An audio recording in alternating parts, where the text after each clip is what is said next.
Hello, everyone. Welcome to another enlightening episode of our YouTube show, The Thinker's Corner.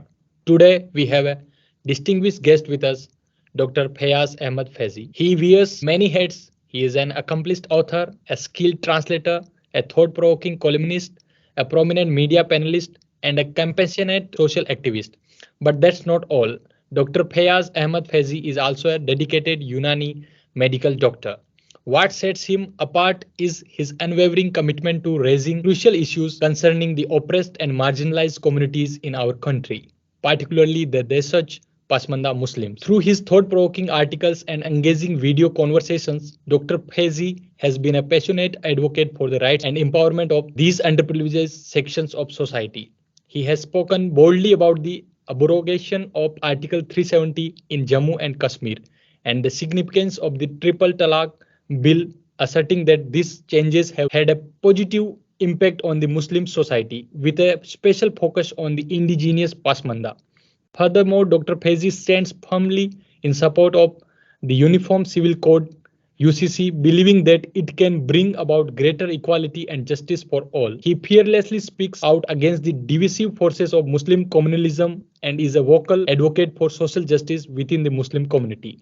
Dr. Fayaz Ahmed Faizi's dedication to these causes and his relentless efforts to combat malpractices within Muslim society make him a prominent voice for positive change in our country. We are honored to have him here today on our show. So welcome Dr. Faizi. Thank you, धन्यवाद, नमस्कार। आपने बहुत ही अच्छे शब्दों में हमारे काम को क्लेरिफाई किया, एक्सप्लेन किया, आपका बहुत आभार। सो हम इस बातचीत की शुरुआत इस डिस्कोर्स के साथ करते हैं कि हालांकि मुझे पता है कि तमाम ऑडियंस जो है वो इस बात से वाकिफ होंगे कि पासमंदा कम्युनिटी क्या है और कौन इसके अंदर आता है, लेकिन मैं चाहता हूं कि चूंकि इस नए प्लेटफॉर्म के लिए मैं आपके माध्यम से बाकी जो जनता है, जो लोग हैं वो इसके बारे में नहीं जानते, तो उनके बारे में उनके लिए आप ये बताएं कि what actually Pasmanda community and who is typically included within it. Basically Indian Muslim जो इंडिया में रहते हैं उसमें दो तरह के लोग हैं। Those who come from outside and rule India, they belongs to Ashraf class. Ashraf means elite class. Those who are indigenous Indian born are called Deshaj Pasmanda. Pasmanda is a Urdu term which means those who lag behind. Deshaj Pasmanda का मतलब जो indigenous मुसलमान है उनको हम कहते हैं। तो ये जो डिफरेंस है आउटसाइडर इनसाइडर मुसलमान का, वो स्पष्ट रूप से क्लियरली दिखाई देता है, विजिबल है। जैसा कि आप देखते हैं कि जो आउटसाइडर हैं वो अरब से, ईरान से या सेंट्रल एशिया से माइग्रेट करके आए हैं। उनका कल्चर, उनकी लैंग्वेज अलग है, और जो इंडिजिनस मुस्लिम है उनका कल्चर, उनकी लैंग्वेज अलग है। तो ये एक फर्क साफ तौर से दिखाई दे रहा है। और जो इंडिजिनस मुस्लिम है जिनको हम देशज पसमानदा कहते हैं, वो about 90% of total Muslim population exist करते हैं इंडिया। ये एक शॉर्ट में इंट्रोडक्शन हुआ who are Ashraf and who are Pasmanda. So like, can you share about the little bit more about it, the origin, the Pasmanda movement from like Asim Bihari to till now? The first person who strived for social justice among Muslim named Baba Kabir. Baba Kabir वो पहले व्यक्ति हैं जिन्होंने मुस्लिम समाज में social justice की बात किया, और फिर वो आगे बढ़ के हिंदू समाज और पूरे भारतीय समाज में वो स्ट्राइव करते हैं सोशल जस्टिस की। तो वहां से हम अपने मूवमेंट को ट्रेस करते हैं। फिर बाद में हाजी शरीयतुल्लाह आते हैं 20वीं सेंचुरी में, फिर उसके बाद आसिम बिहारी आते हैं। ये बड़े नाम हैं। उसके बाद पूरा एक ऑर्गेनाइजेशन आसिम बिहारी ने इंटरनेशनल ऑर्गेनाइजेशन खड़ा किया। कट शॉर्ट में तो हम बाबा कबीर से आपको देखते हैं। और एक बात मैं यह कह दूं, इंडिया जो है इस मामले में लीड लेता है कि पूरी दुनिया में मुसलमान रहते हैं, everywhere in every country, most of the countries में आप देखेंगे मुस्लिम्स मिलते हैं। लेकिन जो सोशल रिफॉर्मर पैदा करने का श्रेय भारत भूमि को जाता है। India is the first country who born social reformer among Muslims, that is Baba Kabir. तो अभी हम इस बातचीत को और आगे बढ़ाते हैं, और मैं जानना चाहता हूं कि अभी जो हाल ही में तमाम डिबेट चल रही है और पिछले कई सालों से भी, कि जो ये पसमंदा मुस्लिम है या फिर जो दलित क्रिश्चियंस है, इनको ऐसी लिस्ट में शामिल किया जाना चाहिए या नहीं। तो what is your opinion on this, that should देखिए, जहां तक सामाजिक न्याय की बात है, as per social justice concern, religion को ऊपर उठ के, यानी अगर कोई बैकवर्ड है, आप जान लें कि बैकवर्ड को डिफाइन किया गया है, उसमें शेड्यूल कास्ट, शेड्यूल ट्राइब आते थे, उसी को बैकवर्ड कम्युनिटी कहते थे। बाद में जो जिसको हम आजकल ओबीसी कहते हैं, अदर बैकवर्ड क्लास, बाद में अन्य पिछड़े लोगों को भी आइडेंटिफाई किया गया, उनको कहते हैं अदर बैकवर्ड क्लास। तो पिछड़ा जब हम कहते हैं, जब बैकवर्ड कहते हैं, तो वो शेड्यूल कास्ट और शेड्यूल ट्राइब के लिए यूज होता है। उसके बाद अन्य लोग जो आइडेंटिफाई किए वो अदर बैकवर्ड क्लास कहलाए, यानी शेड्यूल कास्ट शेड्यूल ट्राइब ये बैकवर्ड की डेफिनेशन के अंतर्गत आते हैं। लेकिन अब आजकल 3 प्रमुख कैटेगरी चलती है, other backward class, schedule caste, schedule tribe. तो अदर बैकवर्ड क्लास और शेड्यूल ट्राइब में जो है देशज पसमानदा आते हैं। शेड्यूल कास्ट की जो लिस्ट है उसमें इस वक्त जो भारत सरकार के पास है उसमें एक्सक्लूड किए गए हैं जो क्रिश्चियंस, दलित और जो मुस्लिम दलित वो एक्सक्लूड किए गए। 1935 का गवर्नमेंट ऑफ इंडिया एक्ट के अकॉर्डिंग 1936 में एक शेड्यूल कास्ट की एक लिस्ट आती है, उसमें बहुत सी आप देखेंगे जो मुस्लिम पसमानदा मुस्लिम जातियां जो है शेड्यूल कास्ट की लिस्ट में हैं।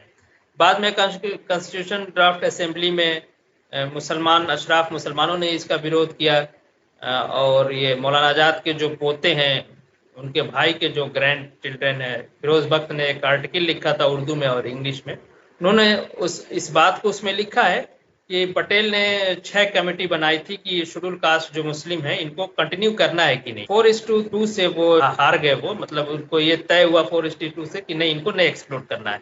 तो आपको बड़ी हैरत होगी जान के कि 4 लोग उसमें अशराफ मुसलमान थे, मौलाना आजाद, मौलाना हिफ्जुर रहमान, बेगम एजाज रसूल और लालजी भाई, और 2 हिंदू थे उसमें, सरदार पटेल और सी राजगोपालाचारी। दोनों ने फेवर में वोट किया था कि हाँ जो मुस्लिम कम्युनिटी के अंदर जो दलित है उनको एज इट इज जो मिल रहा था वो मिलते रहना चाहिए। लेकिन आपको हैरत होगी जो आउटसाइडर मुसलमान थे, जो रूरल क्लास मुसलमान थे, those who called themselves as Ashraf Muslim, उन्होंने अगेंस्ट वोट किया। मैं समझता हूँ 1950 अगस्त में 10 अगस्त को ये प्रेसिडेंशियल ऑर्डर के तहत इसको एक्सक्लूड कर दिया गया। उसमें मुस्लिम, क्रिश्चियन, बौद्ध और सिखों की 1-2 जातियां पहले से चली आ रही थी। तो बाद में जब 1950 में ये हुआ तो उसके बाद सिख कम्युनिटी को 1956 में इंक्लूड कर लिया गया और नियो बुद्ध को 1989 में कर लिया गया। अब जो मौजूदा स्थिति है, जो प्रेजेंट उसका जो स्टेटस है, उसमें जो एक्सक्लूडेड कैटेगरी है उसमें वो मुस्लिम और क्रिश्चियन दलित उसके बाहर है। तो ये एक जेन्युइन डिमांड है। और आप देखते हैं कि अगर सोशल जस्टिस की हम बात करें या कोई भी अगर हम लोक कल्याणकारी स्कीम की बात करते हैं, एक सेकुलर देश में जो है धर्म के आधार पर किसी के साथ भेदभाव नहीं किया जाता। ये भारतीय इंडियन कॉन्स्टिट्यूशन के अकॉर्डिंग है। ये अगर कोई ऐसी स्कीम गवर्नमेंट ऑफ इंडिया बनाती है या स्टेट गवर्नमेंट बनाती है जिससे किसी को फायदा पहुंचाना है, तो उसमें हम ये धर्म को देख के उसको नहीं कर सकते कि भाई आप मुसलमान हैं तो आपको ये चीज मिलेगी, भाई आप हिंदू हैं तो आपको ये चीज नहीं मिलेगी। ये इंडियन कॉन्स्टिट्यूशन की जो स्पिरिट है, आत्मा है, उसके विरुद्ध है। तो ये जेन्युइन मांग है, उसमें समाहित किया जाना चाहिए। इसमें किसी को भ्रमित होने की आवश्यकता नहीं। लेकिन जो इसके खिलाफत में है, जो इसके विरोध में है, उनका ये कहना है कि चूंकि ये जो अनटचेबिलिटी है या डिस्क्रिमिनेशन है, इसका बेस जो है वो एक हिंदू धर्म का जो शास्त्र है या फिर हिंदू धर्म है, रिलीजन है, वो है। तो आप और कोई भी अलग जो धर्मों से हैं या फिर मुस्लिम और क्रिश्चियन की खासकर हम बात करें तो उनमें इस प्रकार का कॉन्सेप्ट नहीं, उनकी डॉक्ट्रिन जो है वो ये बात अलाउ नहीं करती है कि अनटचेबिलिटी है, तो इसलिए उनको नहीं करना चाहिए। और दूसरी बात रही है कि जो और भी प्रोटेक्शन है वो लॉज है हमारे कॉन्स्टिट्यूशन में, हम देखते हैं कि तमाम ऐसे प्रावधान है जो एक आम नागरिक को, चाहे वो किसी भी धर्म या जाति का हो, उसको अधिकार देता है, चाहे उसके साथ कोई अन्याय हो रहा है तो वो अपने अधिकारों का जो है पूरी तरीके से वो पालन करवा सकता है कोर्ट के माध्यम से। और तो आपको ये अलग से ये जो है ये मांग या फिर ये इंक्लूजन ऐसी का स्टेटस ही क्यों चाहिए? और भी तरीके हैं कॉन्स्टिट्यूशनल राइट। देखिए मैं बताता हूँ, आपने 2 सवाल किया है, तो पहले सवाल का जवाब देता हूँ मैं, फिर उसके बाद वाला सवाल आप फिर से करिएगा। देखिए धर्म की जो बात है, अभी जो इंक्लूडेड धर्म है जिसे बौद्ध धर्म है, वो भी कास्टिज्म को इस तरह के उसके भी टेक्स्ट में आपको कहीं नहीं मिलेगा। सिखिज्म है उसमें भी आपको नहीं मिलेगा।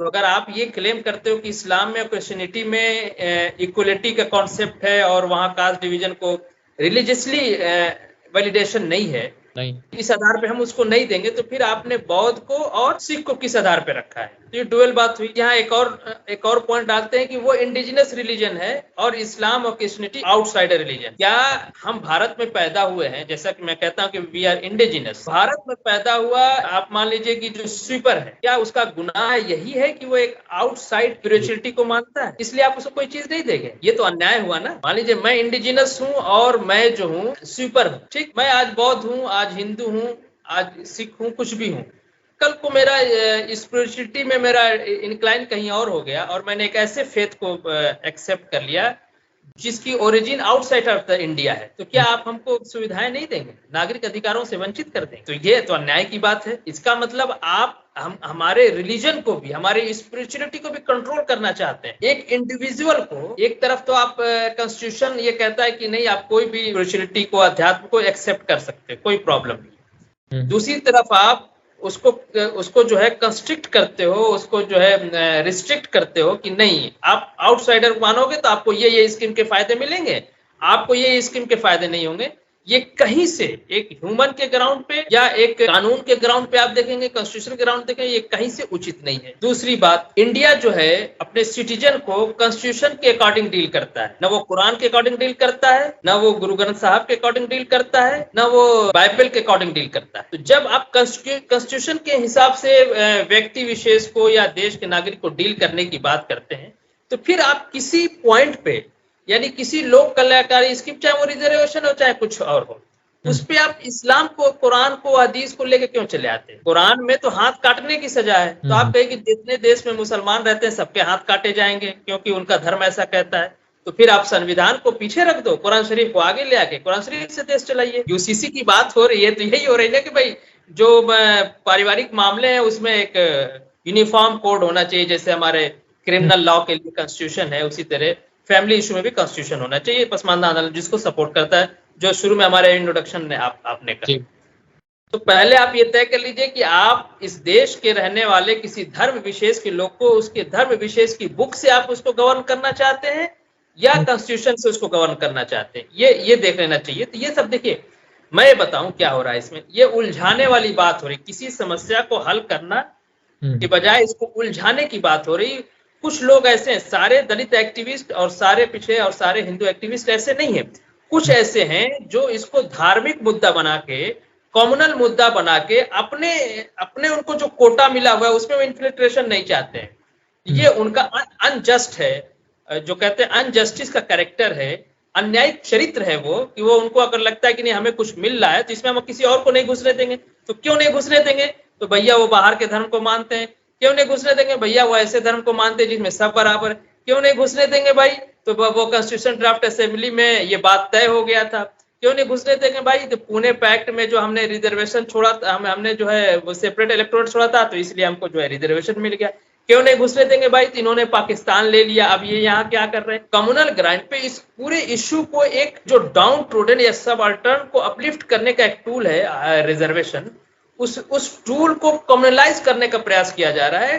कुछ लोग हैं, चंद लोग हैं जो इसको कम्युनलाइज करके, सांप्रदायिक करके अपने हित को, अपने स्वार्थ को बचाना चाहते हैं। इसमें और कोई बात नहीं। दूसरे एक बात मैं इसमें और कहना चाहूंगा, आप जानते हैं कि हिंदू समाज एक स्वस्थ और सुंदर समाज है, उसमें उसका सवर्ण भी उस दलित पिछड़ों की मांग को उठाता है। कॉन्स्टिट्यूशन असेंबली में इस पर स्पष्ट रूप से बात की गई। सिख समाज ने भी, सिख समाज का जो एलीट क्लास था उसने भी इस पे बात की, लेकिन मैंने अभी शुरू में अपनी बात की, जो मुस्लिम समाज का जो एलीट क्लास था, जो आउटसाइडर अशराफ है, उसने बात करना तो दूर अगेंस्ट में वोट किया। यानी हिंदू समाज का एक ऐसा चरित्र है कि हिंदू समाज से आने वाले श्री राजगोपालाचारी और सरदार पटेल ने फेवर में वोट करते हैं। आप देखिए हिंदू के पास कितना न्यायिक चरित्र है कि वो करता है कि नहीं, लेकिन जो आउटसाइडर मुसलमान है वो उसका अगेंस्ट, अपने ही को रिलीजियस को, अपने ही सहधर्मी लोगों को एक्सक्लूड करता है, उनको फायदा नहीं लेने देता है। लेकिन देश इंडिया संविधान से, कॉन्स्टिट्यूशन से चलता है। मैं समझता हूं कि एक बेहतरीन कॉन्स्टिट्यूशन है हमारे पास, तो हमें कॉन्स्टिट्यूशन को पकड़े रहना चाहिए और जो कॉन्स्टिट्यूशन कहता है उसके अकॉर्डिंग करना चाहिए। तो इसमें धर्म का मुद्दा नहीं आना चाहिए। इसीलिए देखिए इसको ना कम्युनलाइज करने का प्रयास करें। सोशल जस्टिस और कम्युनलिज्म इनवर्सली प्रोपोर्शनल होते हैं। यानी अगर सोशल जस्टिस कहीं होगा तो कम्युनलिज्म ड्रॉप डाउन करेगा, और कम्युनलिज्म कहीं है तो सोशल जस्टिस घट जाएगी। इसलिए देखिए हिंदू समाज जो है कम रेडिकलाइज है, कम कम्युनल है। उसकी वजह यह कि हिंदू समाज में सोशल जस्टिस की बात कुछ ना कुछ है।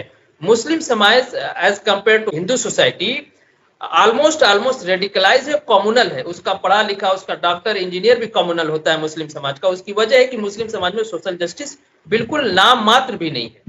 ये एक बड़ा डिफरेंस। दूसरा सवाल आपने जो किया था वो उसको फिर से रिपीट कीजिए, मैं उस पर बात करता हूँ। दूसरा सवाल मेरा इससे संबंधित था कि आपको पार्टिकुलरली ये रिजर्वेशन जो है एससी कैटेगरी के अंतर्गत ही क्यों चाहिए? क्योंकि तमाम आपके जो अधिकारों का अगर हनन हो रहा है तो कॉन्स्टिट्यूशन में ऐसे बहुत सारे प्रावधान हैं, तो उसके तहत भी आप उनका समाधान ढूंढ सकते हैं। मैं आपको समझ गया।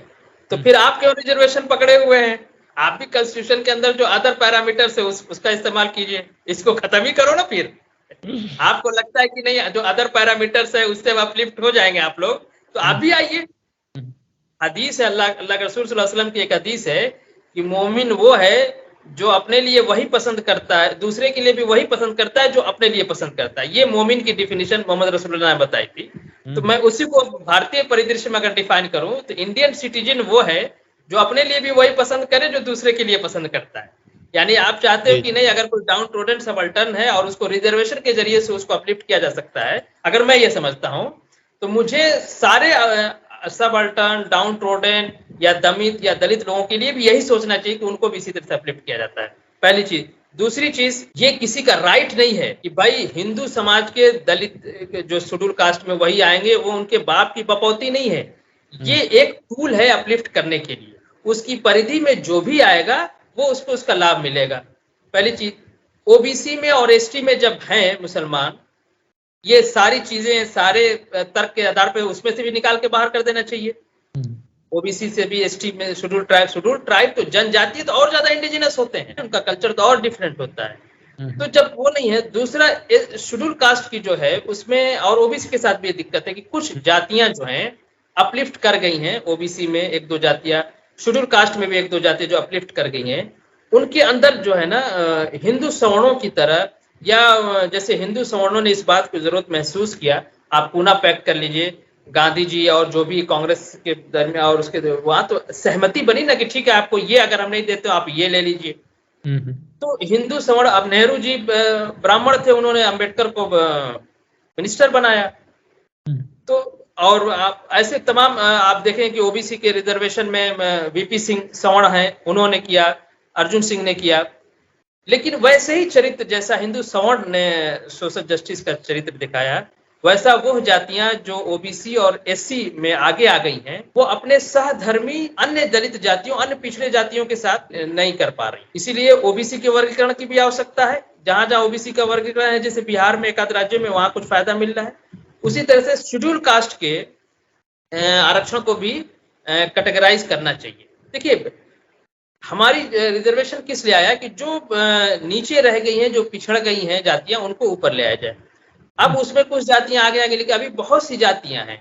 एक आईएएस, मैं आईएएस हो गया, मेरा बेटा आईएएस हो गया, मेरा पोता भी आईएएस हो गया, तो मेरा कंपेयर, मेरे ग्रैंड सन का कंपेयर उससे आप नहीं कर सकते हैं जो 3 पीढ़ी से सड़क किनारे बैठ के चमड़े जूता सिल रहा है। ये दोनों दलित एक बराबर नहीं हो सकते। तो क्रीमी लेयर भी लगना चाहिए इस शेड्यूल कास्ट के रिजर्वेशन में, जैसे ओबीसी में है। ये मेरा पसमानदा आंदोलन का मानना है, मेरा मानना है। इसमें भी स्लैब होना चाहिए, कैटेगराइजेशन होना चाहिए कि रिजर्वेशन के फायदा उठा के जो जातियां आगे बढ़ गई हैं, और जो जातियां अभी भी, बहुत सी ऐसी दलित जातियां हैं हिंदू समाज में जो जानती भी नहीं है कि रिजर्वेशन क्या है, उसका फायदा कैसे उठाया जाता है। ये किसकी जिम्मेदारी है? थिंकर जी, आपकी जिम्मेदारी है। अगर हम न्याय की बात कर रहे हैं, अगर हम सोशल जस्टिस की बात कर रहे हैं, तो हमको अपना दिल बड़ा करना होगा। जो जातियां थोड़ी सी आगे आ गई, वो अपने सहधर्मी यानी हिंदू शेड्यूल कास्ट की वो जातियां जो आगे आ गई हैं थोड़ी सी, वो भी बहुत आगे नहीं आई हैं, उनको भी अभी बहुत आगे आने की जरूरत है। लेकिन वो जो पीछे रह गई जातियों के साथ अन्याय का बर्ताव कर रही है। ये ब्राह्मणों की तरह या राजपूतों की तरह या हिंदू सवर्णों की तरह वो चरित्र नहीं दिखा पा रही हैं अपने हिंदू धर्म के दलितों के साथ या अपने हिंदू धर्म के पिछड़ों के साथ। मुसलमानों को तो आप छोड़ ही दीजिए, ये तो हमको विधर्मी कह के, और वो कह के कि नहीं नहीं आप तो आ ही नहीं सकते, तो आपके कुरान में ये लिखा है, आपके हदीस में ये लिखा है। कुरान हदीस से देश चला लो या कॉन्स्टिट्यूशन से देश चला लो। तो ये सब भ्रमित करने के लिए देखिए, ये हितों का संघर्ष है। अगर हम न्याय की बात करेंगे तो वो न्याय का तकाजा अगर ये है कि हमें अपने बच्चे के खिलाफ भी, हमें अपने पुत्र के खिलाफ या हमें अपने पिता के खिलाफ भी अगर हमको डिसीजन देना है, तो हमें डिसीजन लेना पड़ेगा। लेकिन हित और स्वार्थ ये है कि हम अपने पिता के साथ और अपने पुत्र के साथ डिसीजन नहीं देंगे, हम उनका फायदा करेंगे। तो न्याय की बात, न्याय बहुत कठोर होता है, जैसा कि हम सब जानते, पूरी दुनिया जानते हैं कि न्याय की स्थापना करना कठोर काम होता है। और न्याय वही कर सकता है जिसके जहन में तासुब नहीं होता है, जो बायस्ड नहीं होता है। अगर आप किसी भी चीज को लेके बायस्ड है, अगर आप क्षेत्र को लेकर बायस्ड है तो भी आप न्याय नहीं कर सकते। अगर आप कास्ट को लेके बायस हैं तो भी आप न्याय नहीं कर सकते। अगर आप लैंग्वेज को लेके बायस्ड हैं तो भी आप न्याय नहीं कर सकते। अगर आप पैसे को लेके कि पैसे वाले आएंगे तो उनको हम न्याय कर देंगे, गरीब आएगा तो अन्याय, तो भी आप, यानी किसी तरह का अगर बायस्ड हैं आप किसी भी पॉइंट्स को लेके तो आप कभी जस्टिस नहीं कर सकते। जस्टिस करने के लिए अनबायस्ड होना आवश्यक है। तो आज समय है कि हम अनबायस्ड होकर डिसीजन ले, हिंदू मुसलमान करना। और सोशल जस्टिस की बात करने वाले सोशल जस्टिस को जब कम्युनलाइज करते हैं तो ये बहुत ही खतरनाक बात है। तो अभी आपने देखा कि किस तरीके से बिहार राज्य ने जो है कास्ट सेंसस बहुत ही सक्सेसफुली कंप्लीट किया है और एक मॉडल पेश किया पूरे देश के सामने की जातीय जनगणना कितनी जरूरी है। उसमें जो निकलकर आंकड़े जो सामने आए हैं उस पर आपका क्या विचार है और आप कैसे देखते हो इसको? देखिए, मैं तो इसकी तहे दिल से स्वागत करता हूं। पसमानदा आंदोलन की पुरानी मांग थी कि जातीय जनगणना होनी चाहिए और नीतीश कुमार की सरकार ने ये बहुत साहस का काम किया है और उनकी जितनी भी प्रशंसा की जाए इस मामले में कम है। 1931 के बाद आज तक किसी सरकार ने, चाहे वो केंद्र की हो राज्य की हो, किसी के पास इतना साहस नहीं था। ये साहस एक पिछड़े व्यक्ति ने, पिछड़े समाज से आने वाले व्यक्ति ने, नीतीश कुमार ने दिखाया है और इतिहास में और आने वाली पीढ़ियां इस बात के लिए गौरवान्वित महसूस करेंगी। भारत का कोई भी नागरिक, चाहे वो किसी देश, धर्म और जाति का हो, अगर उसको न्याय में आस्था है तो वो नीतीश कुमार की इस काम को हमेशा याद रखेगी, इसकी सताइश करेगी, इसकी प्रशंसा करेगी। इस साहसिक काम को मैं समझता हूं कि आज मौजूदा समय में, जिस समय में जातीय जनगणना हुई है, कोर्ट ने भी इसके खिलाफ दे दिया कि आप गणना नहीं कर सकते हैं। सारे नीतीश कुमार की सरकार ने सब कुछ लड़ झगड़ के जातीय जनगणना कराया है। ये बहुत ही ऐतिहासिक और बहुत ही साहसिक मैं इसको समझता हूं, तो मैं इसका स्वागत करता हूं। अब उसमें कुछ डाटा ऐसे आए जिस डाटा पे बहुत से लोगों को एतराज भी है। खुद मुस्लिम समाज में होने के नाते मुझे इस बात का एतराज है कि उसमें शेख बिरादरी जो अपर क्लास है वो बहुत ज्यादा आ गई है और उसमें जनगणना करने वाले या सरकार की कमी नहीं है, उसमें समाज की भी कमी है और कुछ अशराफ वर्ग है जो इस तरह का जो नहीं चाहते, जो सोशल जस्टिस के खिलाफ लोग हैं। तो उसमें बहुत सी ऐसी पसमानदा जातियां हैं। जैसे अभी मैं डॉक्टर अयूब राइन साहब से बात हो रही थी जो ग्राउंड पे जाके सर्वे करते हैं, वो भक्खों को बता रहे हैं कि भक्खों में बहुत कम संख्या आई। कहेंगे जितनी संख्या आई उससे ज्यादा तो मैंने सर्वे करके देखा है उनकी संख्या ज्यादा है। वो होता क्या है, वो अपने को मुसलमान में या शेख में इनरोल करा लेते हैं। बहुत से जातियां जो कहती कि मैं अब हम किसी शेख से, किसी सैयद से कम है क्या, तो शेख में निकाल देते हैं। ये है। दूसरे एक बात और कहना चाहिए कि 1931 में जो जनगणना हुई थी वो बृहद एक जो बिहार राज्य था उसकी जनगणना थी, यानी उसमें झारखंड और उड़ीसा भी इंक्लूड था। उड़ीसा भी था। ये भी हमें देखना पड़ेगा। 1936 में उड़ीसा बिहार से अलग होता है और जनगणना 1931 में हुई है, इसका भी हमें देखना चाहिए। इसलिए बहुत सी जातियों की उसमें आगे पीछे हुई है। अब ये देखने का विषय है, इसीलिए पूरे देश में जातीय जनगणना, अगर उड़ीसा की भी जनगणना, जातीय जनगणना होती, झारखंड की भी होती, तो हम अंदाजा लगा सकते थे कि ये जो, जैसे कुछ लोगों का क्लेम है कि कुछ संख्या उनकी कम लग रही है, तो वो हो सके वो उड़ीसा और उसमें ज्यादा रहे हों या झारखंड में ज्यादा रहे हों। जैसे मोमिन अंसार जो बुनकर बिरादरी मुसलमानों की पसमानदा की, उनका भी दावा है कि वो बहुत कम बताया जा रहा है। तो मेरा अपना ये वो है कि झारखंड में ये और बड़ी संख्या है। झारखंड में 100 मुसलमान कहीं खड़े तो 90 उसमें बुनकर होते हैं। तो उसको बैलेंस अगर मिला लिया जाए तो ये बढ़ जाएगा। तो इसका भी हमें ध्यान देना चाहिए। हर चीज को सरकार पे दोष दे के हम वो नहीं कर सकते हैं।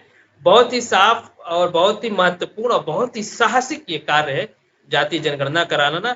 अब मैं नहीं समझता कि नीतीश कुमार के अलावा किसी और के पास इतना साहस है। आज भी मैं चैलेंज करता हूं किसी भी राज्य की सरकार, केंद्र की सरकार, कि नीतीश कुमार का जो साहस है उसका 10% भी साहस किसी के पास नहीं है कि जातीय जनगणना करा देती। इसकी भूरी भूरी प्रशंसा होनी चाहिए ताकि नीतीश कुमार ऐसे लोग बराबर पैदा होते रहे जो सामाजिक न्याय के लिए आवश्यक डेटा को क्रिएट करने का साहस दिखा सके। जी जी।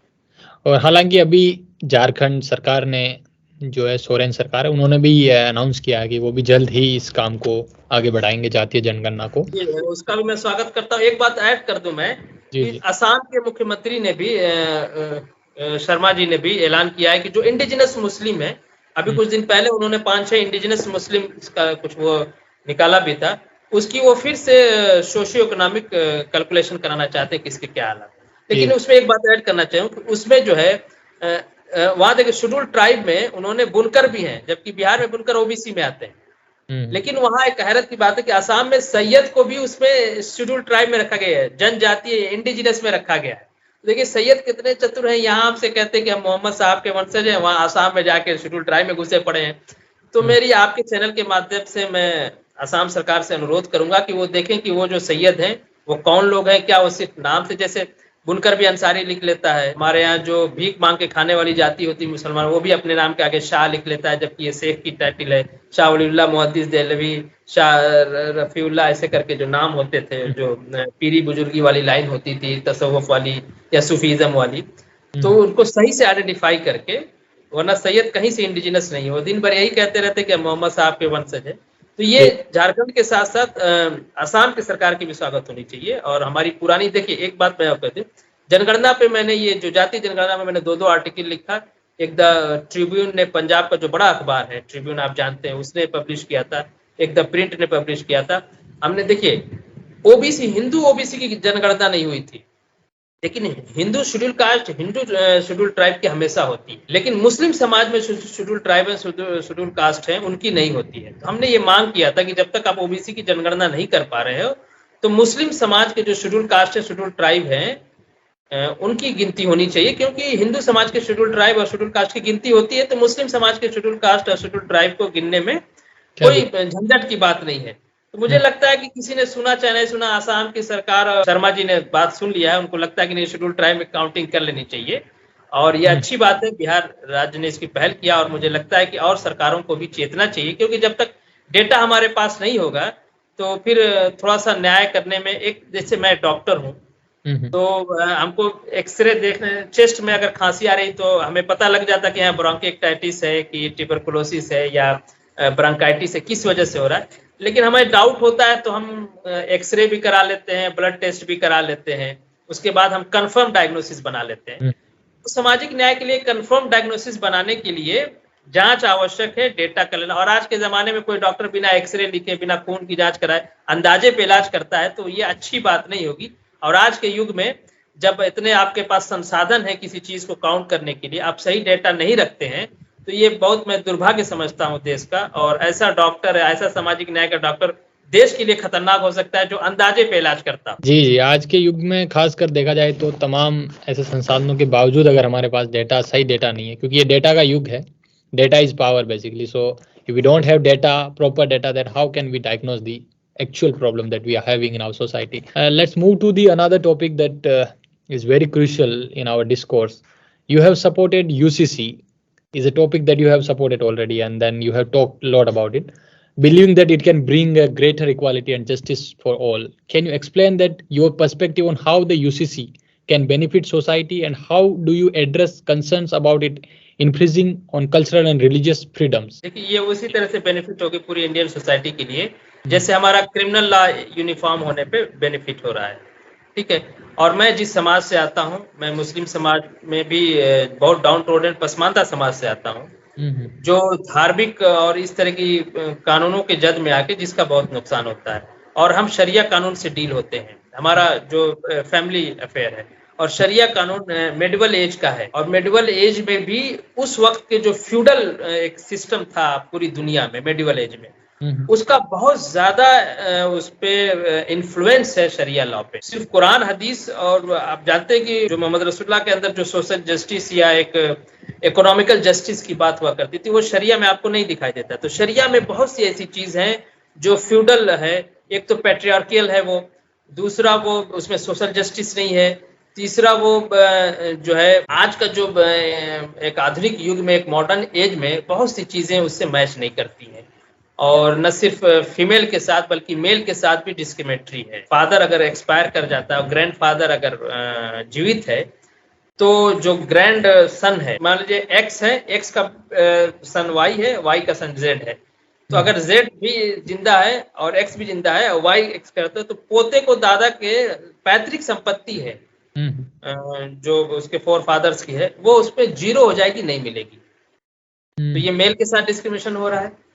तो अगर किसी के फादर एक्सपायर कर जाते हैं तो उसे तो एक्स्ट्रा, उसको भी रिजर्वेशन मिलना चाहिए कि ये यतीम है ना, तो उसको तो एक्स्ट्रा मिलना चाहिए, टेक केयर होना चाहिए। तो ये जो इस्लाम में नहीं है ऐसा, लेकिन ये शरिया कानून में। अच्छा, इसके खिलाफ में भी शरिया है।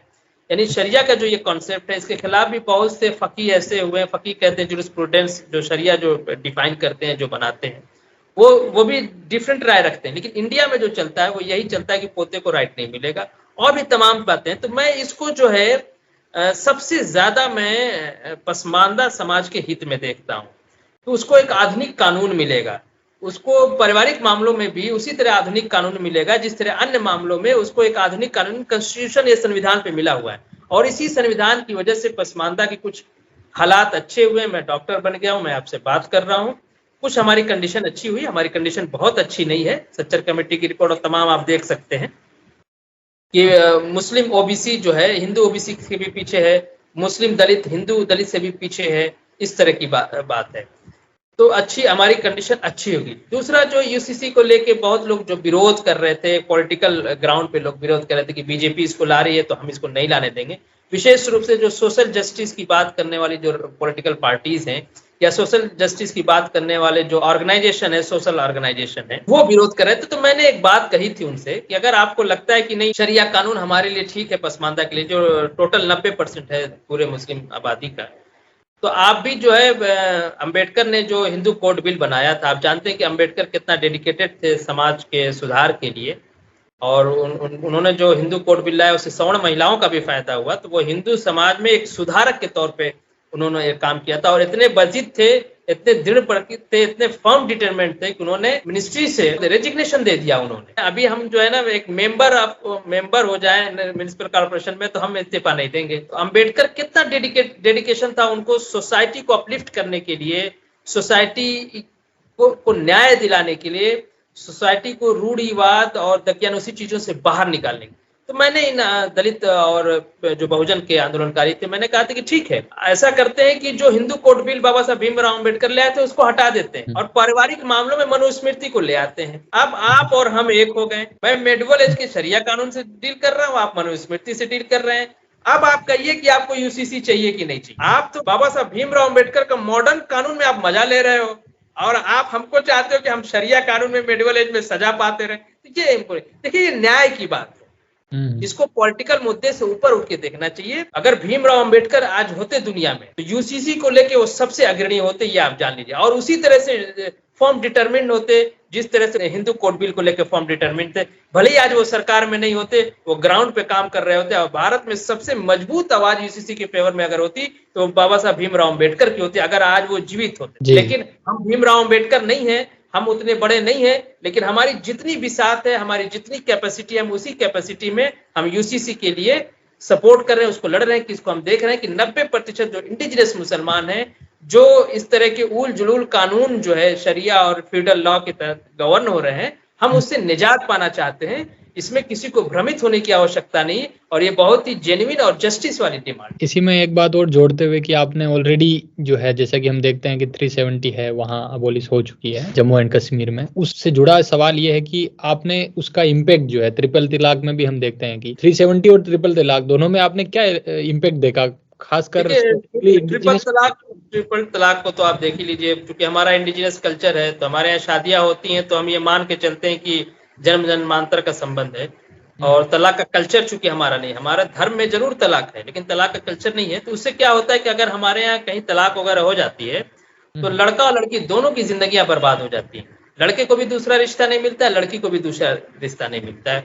जबकि ट्रिपल तलाक को वुमन एम्पावरमेंट की नजर से देखा जाता है। मैं इसको मेन एम्पावरमेंट की भी नजर से देखता हूँ, क्योंकि अगर जिंदगी चाहे मर्द की बर्बाद हो चाहे औरत की बर्बाद हो, बहरहाल जिंदगी जिंदगी होती है। अगर किसी लड़के का भी मेल का भी अगर उसके जोड़ा छूट जाता है किन्हीं कारणों से, तो 3 तलाक क्या होता था, 3 तलाक बोल देते थे और तुरंत रिश्ता खत्म हो जाता था। तो वो अनकॉन्स्टिट्यूशनल भी था और अन इस्लामिक भी था। इस्लाम में भी नहीं है, वो इस्लाम के नाम में बाद में उस तरह बना। कुरान में भी ट्रिपल तलाक कहीं नहीं है। उससे बड़ा फायदा हुआ, और फायदा इंडिजिनस मुसलमानों का इसलिए हुआ क्योंकि अशराफ का जो कल्चर है वो 3 तलाक देता है। सुबह खाला की लड़की से, शाम को उसकी दूसरी खाला की लड़की से शादी हो जाती है, क्योंकि उनके यहाँ इसकी स्वीकारता है। सुबह शादी करना था, हमारे यहाँ इसकी स्वीकारता नहीं था। हमारे यहाँ इसको ऐब समझा जाता है, एक टैबू समझा जाता है, डिमेरिट समझा जाता है कि किसी का अगर शादी टूट गई तो उसमें माना जाता है कि लड़की में भी कुछ खराबी है, लड़के में भी खराबी, तो उनका फिर सेकंड मैरिज में बहुत मुश्किल होती है। हमारा इंडियन कल्चर है। मैं जहाँ से उत्तर प्रदेश के पूरब के इलाके से आता हूँ, तो हमारे लिए ये इसको जो है खराब चीज मानी जाती है सेपरेट होना हस्बैंड वाइफ का। तो उसमें कमी मानी जाती है। इसीलिए हमारे यहाँ अगर सेकंड मैरिज भी होती है तो वो उसी से होगी जिसकी सेकंड मैरिज होगी। जैसे मेरी अगर सेकंड मैरिज होनी है तो मुझे कोई ऐसी लड़की मिलेगी जिसकी शादी किसी वजह से छूट गई हो या टूट गई हो या विधवा हो गई, उसी से यानी सेकंड मैरिज वाले को सेकंड मैरिज से ही होना। तो ये कल्चर है। अशराफ के से प्रॉब्लम, इसीलिए अशराफ इसका क्रिमिनलाइजेशन नहीं चाहता था, और ट्रिपल तलाक का क्रिमिनलाइजेशन होने से हमारे समाज का फायदा है कि क्योंकि रिश्ते तुरंत टूट जाते थे, फिर वो जुड़ते नहीं थे। तो अब सोच समझ के हुआ कि भाई क्योंकि भाई गैर जमानती वारंट निकल जाएगा, तो इस पे थोड़ा सा है, ये यूसीसी से ही संबंध है। दूसरा आपने जो कहा कि 370 जो है, जो कश्मीर वाला था जो है, देखिए हमारा स्पष्ट मानना, अभी यूसीसी में बात करने के दौरान मैंने कहा कि जैसे संविधान आने से हमारी जिंदगी बेहतर हुई है और अन्य फील्ड में, और पारिवारिक मामलों में भी संविधान आता है तो हमारी जिंदगी पहले से बेहतर होगी। तो यही बात मैं वहां भी कहूंगा कि वहां जो कश्मीर में 370 के जो वो आर्टिकल था, उसकी वजह से वहां पे चंद जो एलीट क्लास के मुसलमान हैं, और एलीट क्लास में भी अशराफ में भी एक दो परिवार वही सारा कश्मीर को डील करते थे, जो वाताल हैं, हंजाल हैं, या वहाँ जो स्वच्छकार मुसलमान हैं, उनकी कोई बात नहीं करता। अगर वो उत्तर प्रदेश या मध्य प्रदेश की तरह राज्य होता है और संविधान डील होता है, तो जैसे उत्तर प्रदेश मध्य प्रदेश के पसमानदा मुसलमानों की जिंदगी अच्छी हुई, हमें रिजर्वेशन मिला, हमें तमाम और भी फायदे मिले, उसी तरह अगर कश्मीर और जम्मू कश्मीर में भी इस तरह से बात होती है तो उनकी जिंदगी अच्छी होगी। तो और जब हम इंडिजिनस मुसलमान की बात करते हैं तो टोटल मुस्लिम आबादी का 90% है। अगर ऐसी कोई स्कीम या ऐसा कोई गवर्नमेंट का डिसीजन जिससे 90% मुसलमानों का फायदा हो रहा है, वो एंटी मुस्लिम कैसे हो सकता है? इसलिए हमने कहा था कि नहीं, वो उत्तर प्रदेश, हालांकि अभी उस तरह से हुआ नहीं है, कश्मीर अभी भी उत्तर प्रदेश और मध्य प्रदेश की तरह स्वतंत्र राज्य नहीं बन पाया। हम चाहते हैं कि मध्य प्रदेश, उत्तर प्रदेश, बिहार की तरह वो राज्य बने, और जिस तरह मध्य प्रदेश, उत्तर प्रदेश, बिहार और तमाम देश के पसमानदा का अपलिफ्टमेंट हुआ है, कश्मीर के भी पसमानदा का अपलिफ्टमेंट हो, ये हम चाहते हैं, इसलिए हमने उसका स्वागत किया। खैर वो अलग एक ज्योग्राफिकल एरिया है, तो वहाँ की जो गवर्निंग पॉलिसीज है वो उसके हिसाब से है, और हम अभी उस डिबेट में नहीं जाना चाहेंगे। लेकिन ये है कि आपके ऊपर बहुत सारे एलिगेशन ये भी लगते हैं कि आप जो है बीजेपी सपोर्टर हो, और आप तमाम जो बीजेपी की पॉलिसीज है उसको खुले दिल से स्वागत करते रहते हो, और उनके साथ एक अलायंस जो बनाने का कवायद में लगे रहते हो। तो आप क्या कहना चाहोगे इसके बारे में? जो मेरे ऊपर आरोप है कि मैं भाजपा से पैसा लेके, आरएसएस से पैसा लेके काम, ये झूठ बात है, ठीक है ना। अगर मैं पैसा से काम, मैंने अभी मोबाइल जब सेट कर रहा था तो आपने मेरे चारों तरफ देखे होगा कि किस कंडीशन में बैठा हूं मैं, पंखा दूर चल रहा हूं, मुझे पसीने हो रहे हैं। तो अगर भाजपा पैसा दे रही होती तो कम से कम एसी में लगा लिया होता, ताकि बढ़िया से और बढ़िया लैपटॉप वगैरह ले लिया होता। ये झूठ बात है, और मैं कभी बैकफुट पे जाके इसको डिफेंस नहीं करता हूँ, क्योंकि आपने बहुत स्पष्ट पूछा, इसलिए स्पष्ट बता दिया मैंने। दूसरी चीज, जो बीजेपी की स्कीम है, अब वो बीजेपी हमारे लिए ला रही है कि नहीं ला रही, लेकिन हमारे जब समाज का फायदा हो रहा है हम उस स्कीम का स्वागत करते हैं। जैसे यूसीसी, अभी यूसीसी तो आई भी नहीं है, ट्रिपल तलाक से आपने बताया, और जो कश्मीर का आर्टिकल 370 हमने बताया, उससे हमारा फायदा दिख रहा है तो हम गा रहे हैं।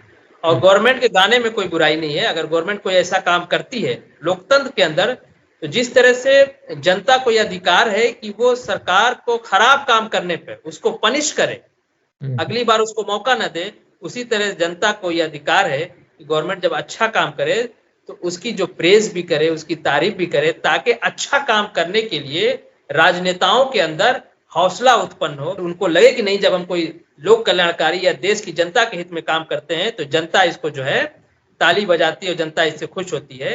तो दोनों होना चाहिए। एक स्वस्थ लोकतंत्र में जैसी सरकार कोई ऐसे काम करे जो किसी समाज के लिए हितकारी ना हो, तो उस पे जो है तुरंत उसकी आलोचना होनी चाहिए। जी। और अगर जैसी कोई अच्छा काम करती तो दोनों काम जो भारतीय जनता पार्टी को, मुझे लगा कि नहीं ठीक है, और आप भी अगर एनालिसिस करेंगे, आप मेरी बात ना मानिए, मेरी बात को कंसिडर कर लीजिए। जैसे मोदी जी लगातार पसमानदा की बात कर रहे हैं, यानी मुस्लिम समाज में सोशल जस्टिस की बात कर रहे हैं, आज तक किसी प्रधानमंत्री ने नहीं किया। हम दिल खोल के प्रधानमंत्री की तारीफ करते हैं, इसलिए दिल खोल के तारीफ करते हैं कि मोदी जी और उत्साहित होकर मुस्लिम पर्सनल लॉ बोर्ड में नट, धोबी, अलालखोर, मेहतर, भंगी, कंजर, महावत, ये जो मुसलमान है भक्को, उनको भी जगह मिल जाए उनके दबाव में, इसलिए हम तारीफ करते हैं। जी, जी। भाई आप किसी डॉक्टर से इलाज करें, डॉक्टर अच्छा इलाज करता है, आप तारीफ करते हैं कि डॉक्टर साहब और अच्छे से इलाज करें। अब आइए आखिरी सवाल कि आप भाजपा से गठबंधन की बात क्यों करते हैं? इसलिए मैं भारतीय जनता पार्टी के साथ मैं चाहता हूं कि 2024 के चुनाव में देशज पसमानदा समाज भारतीय जनता पार्टी को वोट करे। उसकी वजह यह है कि प्रधानमंत्री जो भारतीय जनता पार्टी से आते हैं और वो लगातार जो है सोशल जस्टिस की बात कर रहे हैं। आपने देखा होगा कि लाल किले से भी उन्होंने 15 अगस्त के उसमें नाम लिया उसमें हमारा, और उसके बरक्स कोई भी राजनीतिक पार्टी, चाहे वो सोशल जस्टिस की पार्टी हो या सेकुलर लिबरल पार्टियां हो तथाकथित, कोई हमारी बात नहीं कर। सब हमको मुसलमान मान के पूर्ववर्ती एक जो नीति है कि मुसलमानों में एक गुंडा पाल लो, मुसलमानों में एक मौलवी पाल लो, मुसलमानों में एक कम्युनिस्ट को पाल लो, एक टाई कोट पैंट पहनने वाला बुकरात वो करता रहेगा, वो सारे मुसलमानों को वोट दिला देगा। देखिए, सोशल जस्टिस किसी समाज को अपलिफ्ट करने में, समाज से कुरीतियां निकालने में सामर्थ्य भी चाहिए, कैपिटल भी खर्च होता है, तमाम माथापच्ची भी होती है ना। अगर आप मुस्लिम समाज में सोशल जस्टिस की बात करेंगे तो जातियों को गिनना पड़ेगा, उनको देखना पड़ेगा कौन क्या है कैसे है। यहाँ एक मौलवी साहब को बुला, मौलवी साहब फतवा देते हैं, सारे मुसलमानों का वोट मिल जाता है, क्या जरूरत है। इसलिए इस देश की जो सामाजिक न्याय की पार्टियां तथा कथित सेकुलर लिबरल है, वो नहीं चाहते हैं कि मुस्लिम समाज में सोशल जस्टिस हो। उनका जो सोशल जस्टिस है ना, कम्युनल है, वो भारतीय जनता पार्टी सांप्रदायिक नहीं है। ये सारे तथाकथित सेकुलर लिबरल सामाजिक न्याय की पार्टी ये सांप्रदायिक है। क्यों? कि इनका सामाजिक न्याय सांप्रदायिक है। हिंदू समाज में सामाजिक न्याय चाहते हैं, मुस्लिम समाज में सामाजिक न्याय नहीं चाहते। पहली कारण हमारा भारतीय जनता पार्टी, हालांकि भारतीय जनता पार्टी के जो रणनीतिकार है, एक मोदी जी को आप छोड़ दीजिए तो कोई बड़ा नेता पसमानदा की या मुस्लिम समाज में सामाजिक न्याय की बात नहीं कर रहा है। थोड़े से मौर्य जी जो उत्तर प्रदेश में उप मुख्यमंत्री है, वो थोड़ी सी बात कर रहे हैं, वरना उनके पार्टी में भी मुझे लगता है इसको लेकर अभी कंफ्यूजन है। लेकिन फिर भी हम अपने उस प्रधानमंत्री के साथ खड़े हैं जो सोशल जस्टिस की हमारी बात कर रहे हैं। दुनिया अपना फायदा देख रहे हैं, हम अपना फायदा देख रहे हैं। अब इसका फायदा क्या होगा? देखिए, मोदी जी कुछ नहीं देंगे। लोग कहते हैं कि आपको कुछ नहीं मिलने वाला, ठीक है, हमें नहीं मिलेगा। लेकिन अगर इस 24 के चुनाव में हम अपनी पसमानदा पहचान के साथ, पसमानदा पहचान क्या है? हमारा सामाजिक और आर्थिक पहचान है, हमारा धार्मिक पहचान मुसलमान है। तो हम अब तक हम धार्मिक पहचान के आधार पर वोट करते आए हैं। एक सेकुलर देश के लिए धार्मिक पहचान पे वोट देना किसी भी समुदाय, किसी भी धर्म विशेष के लिए बहुत ही खतरनाक बात है। उस धर्म विशेष के लोगों के लिए भी और राष्ट्र के लिए अगर हम मुसलमान बन के वोट करते हैं तो ये हमारे लिए भी खतरनाक बात है और इस देश के लिए भी खतरनाक बात है, क्योंकि फिर वो सांप्रदायिकता बढ़ेगी। तो इस चुनाव में अगर हम वोट देते हैं तो हमारी सामाजिक पहचान, जैसे दलित की एक सामाजिक पहचान है, वो हिंदू भी है और दलित भी है। पिछड़े की एक सामाजिक पहचान, वो पिछड़ा भी है और हिंदू भी है। तो एक स्टेब्लिश हो जाएगी और कोई भी राजनीतिक पार्टी फिर हमारे सामाजिक पहचान को इग्नोर नहीं कर सकती है। हमारी धार्मिक पहचान पीछे चली जाएगी और हमारी सामाजिक पहचान आगे आ जाएगी। हम इसके लिए लड़ रहे हैं। तो इस चुनाव में मोदी जी हमें कुछ नहीं दें, कोई हमें फायदा नहीं होगा। कम से कम हमारा नाम, हमारी पहचान स्टेब्लिश हो जाएगी। जैसे मुख्य धारा में दलित पहचान स्टेब्लिश है, जैसे मुख्य धारा में पिछड़ा की पहचान है, उसी तरह पसमानदा की पहचान स्टेब्लिश हो जाएगी। तो मैं जो स्ट्रेटजी बनाई ये खुलेआम है। तो अगर मैं क्या बोलते हैं गद्दार होता, ये क्या बोलते हैं पैसे लेके काम कर रहा, तो मुझे क्या जरूरत थी? भारतीय जनता पार्टी के आज तक किसी भारतीय जनता पार्टी के छोटे से छोटे नेता ने भी मुझसे, लीडर ने भी मुझसे मिल के नहीं कहा कि हाँ आइए हम गठबंधन बनाए। ये मुझे दिखाई दे रहा है, मैं इसको कर रहा हूँ। लेकिन ये बात जान लीजिए, इसके बावजूद भी कांग्रेस पार्टी, समाजवादी पार्टी, जो तथाकथित सेकुलर लिबरल पार्टियां हैं या सामाजिक न्याय की पार्टियां, इसके बाद भी वो मुस्लिम समाज में सोशल जस्टिस को एड्रेस नहीं कर रही। पता नहीं किस तरह का उनका डर है और किस तरह का उनको सामाजिक न्याय की कौन सी पाठशाला में पढ़ के आए हैं कि उनको हिंदू समाज में अभी उनको, मोदी जी अगर पसमानदा की बात करें तो आप भी कर लीजिए। अगर किसी सब अल्टर्न की बात देश का प्रधानमंत्री कर रहा है तो विपक्ष को भी करना चाहिए, उसमें क्या बुरी बात। मैं कहता हूं कि आप मोदी जी को हराना चाहते हैं चुनाव, आप पसमानदा की बात कर लीजिए, हम आपको वोट दे देंगे। हम तो पूरा झोला भर भर के वोट देते हैं ना इनको, और ये मुस्लिम नाम पे वोट ले लेते हैं। हम तो प्रधानमंत्री को तो हमारा वोट भी नहीं मिलता है, उसके बाद भी हमारी बात कर रहे हैं। अभी भी हमने वोट नहीं दिया, ना आगे भी हमें नहीं लगता कि कोई देने जा रहा है। हमारे फैयाज अहमद फैजी कहने से कोई भाजपा को वोट देने नहीं जा रहा है। लेकिन ये स्ट्रेटजी यही है कि पसमानदा समाज को दे के अपनी पहचान को स्थापित करनी चाहिए। तो जो लोग दुखी हैं इस बात से कि पसमानदा मोदी जी को वोट देगा, मोदी जी फिर आ जाएंगे, वो पसमानदा का वोट ले ले हमारी पहचान से। आप हमारी पहचान से, आप हिंदू दलित से या हिंदू पिछड़े से कहे कि भैया हिंदू बन के वोट दो कि पिछड़ा बन के वोट दो, तो आपको क्या जवाब देगा? हमारे पास जागरूकता नहीं है हमारे समाज में, इसलिए हम धार्मिक आधार पर वोट दे रहे हैं। एक सेकुलर देश में धार्मिक आधार पर वोट देना कहीं से उचित नहीं है, विशेष रूप से उनके लिए उचित नहीं है जो सब अल्टर्न है, डाउन टोडन है, दबे कुचले हैं।